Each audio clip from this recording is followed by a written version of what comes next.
As traffic around an airport becomes more congested, procedures for sequencing aircraft to an instrument approach become necessary.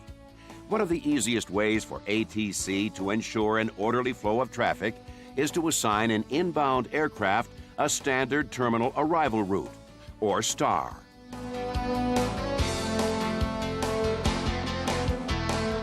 It is important to follow arrival procedures carefully. With that in mind, let's look at a STAR for a flight into Phoenix Sky Harbor International Airport. As you're approaching Blythe VOR at 12,000 feet, Los Angeles Center issues the following clearance. Cessna 241, cleared to Phoenix Sky Harbor Airport via the Blythe to arrival. Maintain 12000, contact Phoenix approach at Salome on 120.7.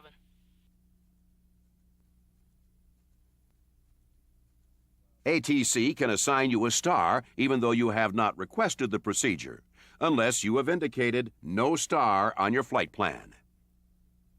If you accept the clearance, you must have the charted procedure or at least an approved textual description of the STAR. Let's review the Blythe to arrival. This STAR begins at the Blythe VOR. From there, you'll follow the 082-degree radial to Salome intersection. Then you'll proceed inbound on the 285-degree radial of the Gila Bend VOR to Saddle intersection.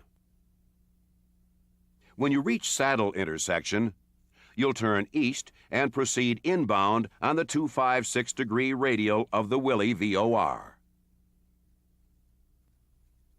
From over Arlen, you can expect radar vectors to the final approach course if runway 8 is in use. If runway 26 is being used, you should expect radar vectors prior to reaching Tukey intersection. Now that you've reviewed the arrival procedure and set the radios and navigation equipment, you can begin to plan for the approach.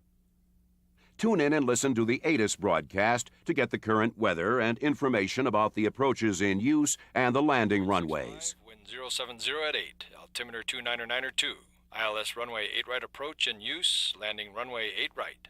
Advise Phoenix Approach Control you have information Romeo. With this information, you can now review the specific approach chart and determine the frequencies, inbound course, descent and landing minimums, missed approach point, and the missed approach procedure. It's important to review these early in the arrival to reduce your workload later.